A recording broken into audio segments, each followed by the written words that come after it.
2022 FIFA world কাপে Argentina যখন গোল দিল, আর ওই গোলের উৎস হিসেবে অ্যাঙ্গেল ডি মারিয়া যে পেনাল্টিটা আদায় করে নিয়েছিল লুসাইল ইন্টারন্যাশনাল স্টেডিয়ামে, এটা কিন্তু আমার কাছে মনে হয় যে সেই সময়ে আর্জেন্টাইন সমর্থকদের যারা খেলাটা দেখেছেন তাদের কাছে সবচেয়ে অবিস্মরণীয় মুহূর্ত ছিল, যতক্ষণ না পর্যন্ত ফাইনালি মেসি ডি মারিয়ারা ওই ফিফা ওয়ার্ল্ড কাপ ট্রফিটা হাতে তুলেছিল।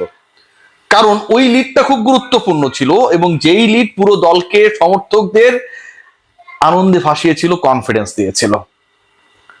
দ্বিতীয় যে গোলটা হয়েছিল সেই গোলটা দারুণ এক কাউন্টার অ্যাটাকে অ্যাঙ্গেল ডি মারিয়া করেছিলেন। ফিনালিসিমা থেকে শুরু করে কোপা আমেরিকা কিংবা ওয়ার্ল্ড কাপের ফাইনাল, যখনই এই আলোচনাগুলো আসে, একটা ব্যাপারে দর্শকরা, ভক্তরা যারা আর্জেন্টিনাকে ফলো করে, যারা অ্যাঙ্গেল ডি মারিয়াকে আর্জেন্টিনার জার্সিতে অতি মানব হিসেবে মেসির পরে স্থান দিতে চায়, তার একটা ব্যাপারে কনফিডেন্ট থাকে যে ডি মারিয়া এরকম বড় মঞ্চে, বড় ম্যাচে, যেখানটায় শিরোপা নির্ধারিত হয়, তিনি গোল করেন, তিনি গোল করাতে পারেন, আদায় করে নিতে পারেন। সেই ডি মারিয়াকে নিয়ে 2026-এর আজকের এই দিনে আলোচনা হচ্ছে এবং সেই আলোচনার পেছনে যথেষ্ট কারণ রয়েছে, টিএনটি স্পোর্টস জানাচ্ছে। এবং আপনারা যদি থ্রেডে খোঁজ নিয়ে দেখেন, গুগল করে দেখেন, এবং কিছুদিন আগ থেকেই বাংলাদেশের যে গণমাধ্যমগুলো রয়েছে তারাও মোটামুটি ওই টোকাটা দেওয়া শুরু করেছে যে 26 বিশ্বকাপের দলে আর্জেন্টিনার হয়ে কি ডি মারিয়া খেলবেন। সেই উস্কানি আজকের এই দিনে ভয়ঙ্কর ভাবে বেড়ে গেছে। অ্যাঙ্গেল ডি মারিয়াকে নিয়ে আর্জেন্টিনা তার বিশ্বকাপ স্কোয়াড ঘোষণা করতে পারে, এবং এটা যদি হয় 39 বছর বয়সে অ্যাঙ্গেল ডি মারিয়া আরো একবার বৈশ্বিক মঞ্চে আর্জেন্টিনাকে শিরোপা জেতানোর মিশনে উইথ লিওনেল মেসি নামবেন। অনেকের জ্বলছে, অনেকের পুড়ছে, অনেকের কষ্ট হচ্ছে, খুব স্বাভাবিক। নিউট্রাল আলোচনা করি। একটা বিশ্বকাপের সৌন্দর্য কোথায়, যেখানে রোনালদো খেলবে, মেসি খেলবে, ডি মারিয়ার মতো ফুটবলার থাকবে, যেখানটায় আপনি এমবাপ্পেদের দেখবেন, এখানটায় না বিউটি। নেইমারের শত চোট থাক, আনফিট থাক, বাট একজন নেইমার একটা পুরো বিশ্বকাপকে জমানোর জন্য, একজন নেইমারের একটা প্রেস, একটা অ্যাটাক, একটা দর্শনীয় গোল, একজন লিওনেল মেসির গোল তৈরি করে দেয়া, ডি মারিয়াদের উদযাপন, এগুলোই তো আমাদের বিশ্বকাপ, আমাদের প্রজন্মের বিশ্বকাপ। সো আমরা যেন আসলে একটু হাম্বল হই, অ্যাটাকিং না হই।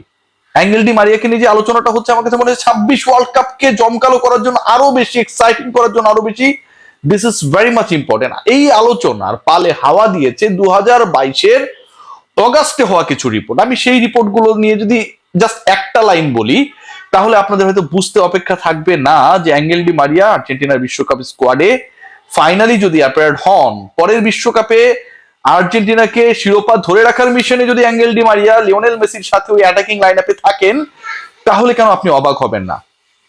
22 ওয়ার্ল্ড কাপের আগে অ্যাঙ্গেল ডি মারিয়া দুটা জিনিস করেছিলেন। একটা করেছিলেন, সেটা হচ্ছে যে তিনি ফাইনালে গোল করবেন, সেই ঘোষণাটা আগে দিয়েছিলেন। তার স্ত্রী সেই কথাটা বলেছে বিশ্বকাপ জেতার পর, যে মারিয়া এটা কথা বলেছিল, সেটা নিয়ে রিপোর্টও হয়েছে গণমাধ্যমে, গুগল করলে পেয়ে যাবেন। আরেকটা জিনিস তিনি বলেছিলেন, সেটা হচ্ছে তিনি ফাইনালে গোল করবেন, গোল করিয়েছেন, পেনাল্টি আদায় করেছেন, নিজে গোল করেছেন। আরেকটা কথা বলেছেন, যে কথা তিনি রাখেন নাই, সেটা হচ্ছে এই বিশ্বকাপের পরে তিনি আর্জেন্টিনার হয়ে ইন্টারন্যাশনাল ক্যারিয়ারকে টাটা বাই বাই বলে দিবেন। ডি মারিয়া এই কথা রাখেন নাই। এরপরে কোপা আমেরিকায় অ্যাপিয়ার্ড হয়েছেন, খেলেছেন, 24-এ জিতেছেন। আমার কাছে মনে হয় যে angle Di Maria such a character, তিনি দলে থাকলে আর্জেন্টিনা 14 ওয়ার্ল্ড কাপটা বাদ দিলে যত আসর আসে, যত ধরনের ফুটবলে, যত টাইপের টুর্নামেন্টস গুলোতে আর্জেন্টিনা খেলে, সেটাই যেন তারা জিতে যায়। ফিনালিসিমায় যদি খেয়াল করেন যে ওয়েম্বলিতে ইতালির বিপক্ষে তার গোল, ফাইনালে গোল, ব্রাজিলের বিপক্ষে মারাকানায় কোপা আমেরিকায় তার গোল, 2022-এর ফাইনালে তার গোল। একজন ফুটবলারের ক্যারিয়ারে প্রাপ্তির যেন কোনো শেষ নেই, এবং যা পাওয়া পসিবল সবই তিনি পেয়েছেন। সেটা আন্ডার 20 ওয়ার্ল্ড কাপ জয় থেকে শুরু করে অলিম্পিকে স্বর্ণ জয়, বিশ্বকাপ জয়, কোপা আমেরিকা, সবকিছু। সেই ডি মারিয়া ফাইনালি যে আলোচনাটা ক্রিয়েট করেছেন বা ক্রিয়েটেড হয়েছে, আমার কাছে মনে হয় এটা বাস্তবায়িত হলে তাহলে একটা জিনিসই মাথায় আসবে, যে স্ক্যালোনির একটা মাস্টার প্ল্যান, প্রতিপক্ষ প্রত্যেকটা দলকে নিয়ে প্ল্যান করেছে, গ্রুপিং অনেক আগে হয়েছে, মেন টু মেন মার্কিং যদি আপনি করতে চান, কার এগেনস্টে কে কে কিভাবে খেলবে, কোন দলকে কোন কৌশলে হারাবে, সেগুলোর মোটামুটি ট্যাকটিক্যাল আলোচনাগুলো বা প্ল্যানস গুলো অনেক আগে হয়ে গেছে, কারণ গ্রুপিংটা অনেক আগে হয়ে গেছে। এখন যদি ওই গ্রুপিং এ ওই প্ল্যানের আগে ডিমারিয়াকে সবাই হচ্ছে অমিট করে রেখেছে, ডিমারিয়া যদি এখন অ্যাডেড হন, তাহলে কিন্তু এটা পুরো প্ল্যান আর্জেন্টিনার অপোনেন্ট হিসেবে যারা থাকবে তাদেরকে কিন্তু নতুন করে করতে হবে, কারণ পুরো অ্যাটাকিং লাইন আপটা চিন্তা করেন সেটা বদলে যাবে। ডিমারিয়ার আলটিমেট রোলটা হবে ডেফিনেটলি নট 90 মিনিটস, তিনি সুপার সাব হিসেবেই নামবেন, হয়তো প্রথমার্ধের পরে, হয়তো আফটার 60 মিনিটস। তখন খেলার ধরনটা কি হবে, তাকে কোন রোলে কিভাবে আলটিমেটলি স্ক্যালোনি ইউজ করবেন, মেসির সাথে বোঝাপড়া কি হবে, অনেকগুলো প্রশ্নের উত্তর মেলাতে যদি ফাইনালি যে স্পেকুলেশনটা তৈরি হয়েছে এটা বাস্তবায়িত হয়, প্রতিপক্ষকে খামতে হবে। অনেক ঘটনা ঘটেছে এই মাঝখানের সময়টায়, মৃত্যুর হুমকি পেয়েছেন, সেই হুমকি তাকে ধরা হয়েছে, বুট জোড়া 2024-এর পরে তুলে রেখেছেন। লিওনেল মেসি এবং লিওনেল মেসিকে প্রশংসায় ভাসিয়ে কদিন আগে একটা দুর্দান্ত ইন্টারভিউ দিয়েছেন, কিন্তু সবকিছু ছিল আসলে একটা জায়গায় আবদ্ধ, সেটা হচ্ছে অ্যাঙ্গেল ডি মারিয়া যে বিশ্বকাপে খেলবেন সেই ডিসকাশনের বাইরে। এখন যখন সেই ডিসকাশনটা হচ্ছে, এখন যখন ফুটবল নিয়ে যে মানে পয়েন্টস গুলো বা সোর্সেস গুলো কাজ করে, সেখান থেকে যখন এই ডিসকাশনটা হচ্ছে সেটাকে অবিশ্বাস করার সুযোগ নেই।